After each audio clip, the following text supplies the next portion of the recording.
বাংলাদেশ থেকে উৎখাত করেছি, আজকে সেই আওয়ামী লীগকে পুনর্বাসনের জন্য ষড়যন্ত্র করা হচ্ছে। বিদেশে বসে ষড়যন্ত্র অব্যাহত রয়েছে।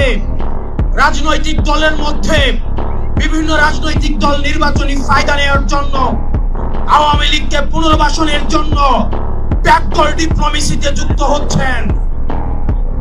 আমরা আপনাদেরকে সতর্ক করে দিতে চাই, এই ছাত্র নাগরিকের হারানোর কিছুই নাই।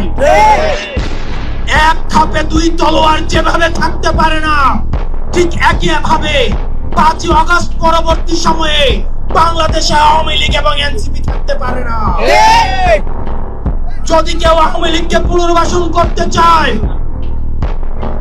উত্তরপাড়া থেকে যদি আওয়ামী লীগ পুনর্বাসনের কোন ষড়যন্ত্র করা হয়, 5ই আগস্ট যেভাবে গণভবন এবং বঙ্গভবনের যে পরিণত হয়েছে, আওয়ামী লীগকে যারা পুনর্বাসন করতে চাইবে ঠিক তাদের পরিণতি এবং তাদের ফলাফল একই রকম হবে।